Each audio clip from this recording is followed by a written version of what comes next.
Hi hello నమస్తే this is Suvarna welcome to Suman TV. So right now మనతో పాటు స్టూడియోలో ఉన్నారు స్పిరిచువల్ గురు అనంత సాయి కృష్ణ గారు.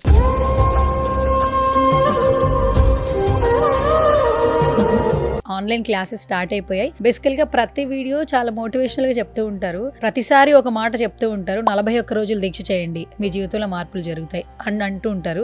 అసలు ఈ ఆన్లైన్ క్లాసెస్ లో ఏం చెప్తున్నారు, ఆఫ్లైన్ క్లాసెస్ కూడా అవైలబుల్ ఉన్నాయి కాబట్టి ఈ రోజు ఆ విశేషాలు ఏంటో తెలుసుకుందాం. నమస్తే సాయి కృష్ణ గారు. నమస్తే సువర్ణ గారు. ప్రతిసారి మీరు పంచభూతాలు అంటారు, అనంత విశ్వం అంటారు, మీ పేరు కూడా అనంత సాయి కృష్ణ. యాక్చువల్లీ స్పిరిచువల్ గురువుగా 20 సంవత్సరాల నుంచి ఇదే ప్రొఫెషన్ లో ఉన్నారు. కుదిరితే ఒక నలుగురికి ఈ జర్నీ గురించి చెప్తున్నారు, స్పిరిచువల్ మార్గాన్ని ఎంచుకోమని సజెస్ట్ చేస్తున్నారు. పర్టికులర్ గా మీరు 41 రోజుల దీక్ష అంటారు. ఈ 41 రోజుల దీక్ష గురించి మీరు ఆన్లైన్ క్లాసెస్ లో ఏం చెప్తారో ఈ రోజు సుమన్ టీవీ స్టూడియోలో తెలుసుకోవాలని. సరే అండి, ఇప్పుడు ఫస్ట్ మా దగ్గరకు వచ్చిన వాళ్ళకు 3 సమస్యలు అని చెప్పాము కదా. 3 సమస్యలు వింటామండి. విన్న తర్వాత ఫస్ట్ వాళ్ళు ఒక 10 నిమిషాలు టైం కేటాయించుకోండి అని చెప్పేస్తాం. ఆ టైం కేటాయించుకున్నప్పుడు వాళ్ళ ఉన్న ప్లస్లు ఏంటి, వాళ్ళ ఉన్న మైనస్లు ఏంటి అనేది ఒక పేపర్ పైన రాసుకొస్తాం. రాసుకొచ్చిన తర్వాత దాంట్లో నెగిటివ్ ఎక్కువ ఉంటాయి, పాజిటివ్ చాలా తక్కువ ఉంటాయి. ఆ నెగిటివ్ వాళ్ళని కూర్చోబెట్టి అన్ని పేపర్లు అక్కడ పెట్టిన తర్వాత ఏదో ఒక పేపర్ తీసుకుని చదివినప్పుడు ఏమవుతుందంటే వాళ్ళకి అక్కడ అప్పటి వరకు రియలైజ్ అవ్వరు. మేము ఎప్పుడైతే చెప్పేది స్టార్ట్ చేస్తామో వాళ్ళ జీవితంలో నెగిటివ్ జరిగిన దానికన్నా పాజిటివ్ ఎక్కువ జరిగి ఉంటుంది. వాళ్ళకి ఆ విషయం తెలియదు అనమాట. అంటే పాజిటివ్ గుర్తురాదండి. ఇప్పుడు మనము జన్మ తీసుకున్నప్పటి నుండి ఈ క్షణం వరకు మన జీవితంలో ఎప్పుడో ఒకసారి నెగిటివ్ జరిగి ఉంటుంది. రోజు ఒక 4 సార్లు 5 సార్లు అనుకోండి. కానీ మనము పుట్టినప్పటి నుండి ఇప్పటిదాకా శ్వాస తీసుకుంటున్నాము, నీళ్లు తాగుతున్నాము, ఫుడ్ తీసుకుంటున్నాము. ఇవన్నీ మనకు ఉపయోగపడుతున్నాయి కదా.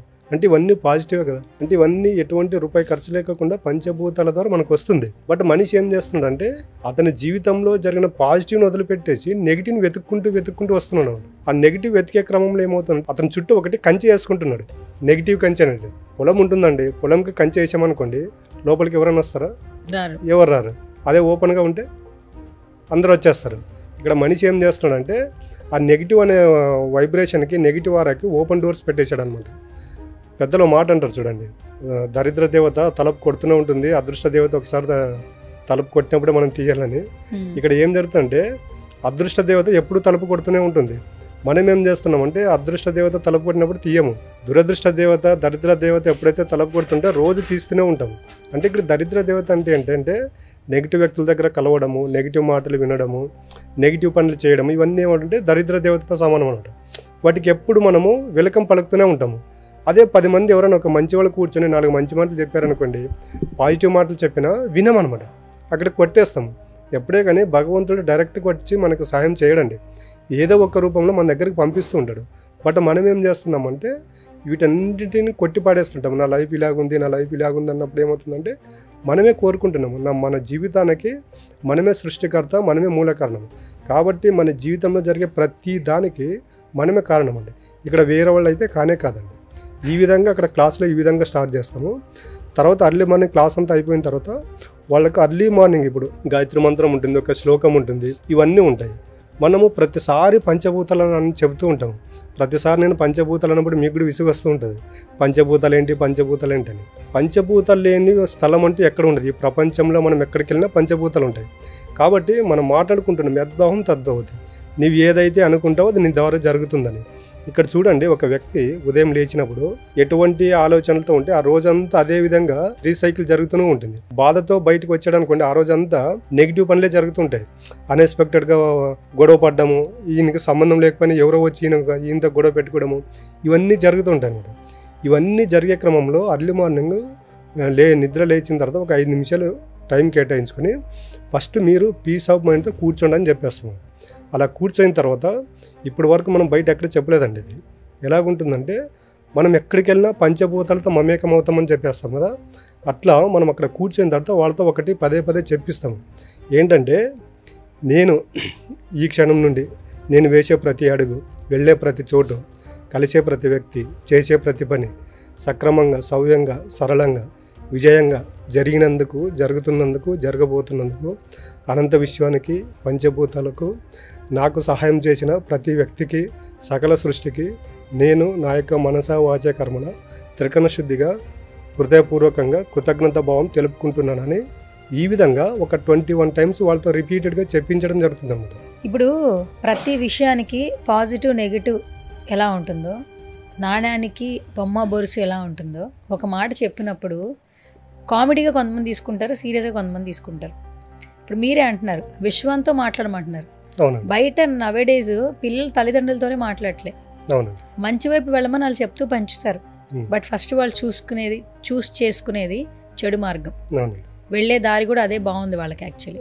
మరి ఇలాంటి రోజుల్లో బ్రతుకుతున్న మనం స్పిరిచువల్ జర్నీకి వచ్చిన తర్వాత అనంత విశ్వానికి థ్యాంక్ యూ చెప్పడం, కృతజ్ఞతాభావంతో ఉండడం, మనల్ని మాట్లాడు ఎంతమంది పాటిస్తున్నారండి? ఇప్పుడు మీరు చెప్పిందంతా స్పిరిచువల్ జర్నీలో వాళ్ళందరూ చేస్తున్నారు. 90%లో ఎంతమంది దీన్ని ఫాలో అవుతున్నారు అసలు? అదే చెప్తున్నాను, 90%లో స్పిరిచువల్ జర్నీ చేసేది 10% ఉంటారు. ఎందుకంటే స్పిరిచువల్ జర్నీలో ఉన్నంత రిజల్ట్ బయట ఉంటుందని వాళ్ళకి తెలియదండి. ఇప్పుడు నేను చెప్పాను కదా 21 టైమ్స్ అలా చెప్తూ ఉన్నప్పుడు ఏమవుతుందంటే, మనం ఎక్కడ చూడండి ఒక శ్లోకము 21 టైమ్స్ పలకండి అంటారు. 21 టైమ్స్ పలికినప్పుడు ఏమవుతుందంటే మనలో ఉన్నటువంటి ఈ నెగిటివ్ ఆలోచనలనే వెళ్ళిపోతాయి. 21 టైమ్స్ ఎప్పుడైతే పలుకుతుంటాం అర్లీ మార్నింగ్, అది మన సబ్ కాన్షియస్ మైండ్లో స్టోర్ అవుతుంది. సబ్ కాన్షియస్ మైండ్లో ఒకసారి స్టోర్ అయింది అనుకోండి, మనం బయటికి ఎక్కడికి వెళ్ళినా కూడా ఈ పంచభూతాలు అని చెప్తూ ఉన్నాం కదా. నేను ఫస్ట్ మీకు ఏం చెప్పాను, నేను వేసే ప్రతి అడుగు అంటే ఎక్కడికి వేస్తున్నాము, ఈ అనంత విషయంలో ఎవరికి వెళ్తారో తెలియదు. నేను వేసే ప్రతి అడుగు, వెళ్ళే ప్రతి చోటు అంటే మనం ఎక్కడికి వెళ్ళినా వెళ్ళండి, వేసే ప్రతి అడుగు, వెళ్ళే ప్రతి చోటు, కలిసే ప్రతి వ్యక్తి అంటే ఒకరు జాబ్లో వెళ్ళిన వ్యక్తులను కలుస్తుంటారు, బిజినెస్లో కలుస్తుంటారు. నేను వేసే ప్రతి అడుగు, వెళ్ళే ప్రతి చోట, కలిసే ప్రతి వ్యక్తి, చేసే ప్రతి పని అంటే ఎవరు ఏ పని అయినా చేస్తుండండి. దాని పట్ల చేసే ప్రతి పని సక్రమంగా, సవ్యంగా, సరళంగా, విజయవంతంగా జరిగినందుకు అంటే గతము, జరుగుతున్నందుకు వర్తమానం, జరగబోతున్న దానికి భవిష్యత్తు అంటే ఇట్లా నేను ప్రతిసారి ప్రేమతత్వం, కృతజ్ఞత అంటాం చూడండి.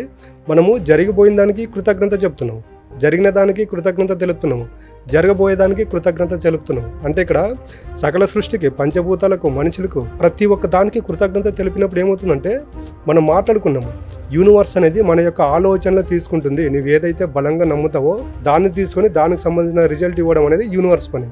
ఈ విధంగా మనం అనుకుంటూ ఉన్నప్పుడు ఏమవుతుందంటే మనము మార్నింగ్ నిద్ర లేవగానే ఈ యొక్క ఆలోచనలు మనకు వస్తూ ఉంటాయి కదండి. ఇది పదే పలికినప్పుడు ఏమవుతుందంటే పాజిటివ్ మైండ్తో ఎప్పుడైతే ఒక వ్యక్తి పదే పలికాడు అనుకోండి, అది యూనివర్స్లోకి వెళ్ళిపోతుంది. ఆ యూనివర్స్లోకి వెళ్ళినప్పుడు ఏమవుతుందంటే మనం వెళ్ళే కంటే ముందు మనం ఏదైతే అనుకుంటున్నామో అది అక్కడికి వెళ్ళి ఏంటంటే క్రియేషన్ జరుగుతూ ఉంటుంది అనమాట. ఇప్పుడు మీరు ఉన్నారండి, షూట్కి రావాలి, నేను రావడానికి టైం పడుతుంది, అక్కడంతా రెడీ చేసి పెట్టండి అంటే ఇక్కడ స్టూడియోలో మీరు వచ్చే టైంకి అన్నీ రెడీ చేసి పెడతారా లేదా? సేమ్ అలాగేనండి. ఈ విధంగా వాళ్ళు 21 టైమ్స్ అనుకున్నారనుకోండి, వీళ్ళ యొక్క మాటలు అనేవి యూనివర్స్లోకి వెళ్ళిపోయి వీళ్ళు వెళ్ళే ప్రతి చోట ఇవన్నీ వాళ్ళకు ఏదైతే తగిన విధంగా ఉంటుందో ఆ విధంగా క్రియేషన్ జరిగి ఉంటుంది అనమాట. ఈ విధంగా 41 డేస్ వాళ్ళు రెగ్యులర్గా ప్రాక్టీస్ చేస్తున్నప్పుడు ఏమవుతుంటే వాళ్ళ కోరుకునేది వాళ్ళ దగ్గరికి 100% వచ్చి తీరుతుంది. మొత్తానికి చాలా డౌట్స్ క్లారిఫై అయ్యాయి. 41 రోజులు దీక్ష అనే దానికి చాలా ఇంపార్టెన్స్ ఉందన్నమాట ఇది స్పిరిచువల్ జర్నీలో. సో గైస్, చాలా మంది అనుకుంటూ ఉంటారు ఈ జర్నీ ఎందుకు స్టార్ట్ చేయాలి, మీరు ఏదో చెప్తున్నారు నార్మల్గా, ఇది రియాలిటీగా వర్కౌట్ అవుతుందా అని అందరూ చాలా మంది అనుకుంటూ ఉన్నారు. అండ్ కమెంట్ సెక్షన్లో కొంతమంది కమెంట్ చేస్తూ ఉన్నారు. సో ఇప్పుడు ఆల్మోస్ట్ ఆయన చెప్పారు లైవ్లో కొన్ని ఎగ్జాంపుల్స్. 41 డేస్ ఈ దీక్ష గురించి తెలుసుకోవాలనుకుంటే ఒక చిన్న ప్రయత్నం అయితే చేయండి. యూనివర్స్కి ఎప్పుడు కృతజ్ఞతాభావంగా ఉంటూ మాట్లాడడం స్టార్ట్ చేయండి. రిజల్ట్ ఏ విధంగా ఉన్నది కూడా మీరు కమెంట్ సెక్షన్లో కమెంట్ చేయండి. ఎందుకంటే ఆన్లైన్ క్లాసెస్, ఆఫ్లైన్ క్లాసెస్ కూడా స్టార్ట్ అయినాయి కాబట్టి ఇంకా స్పిరిచువల్ జర్నీ గురించి మోర్ ఇన్ఫర్మేషన్ తెలుసుకోవాలనుకున్న స్క్రీన్ మీద కనిపిస్తున్న నెంబర్స్కి కాల్ చేయొచ్చు.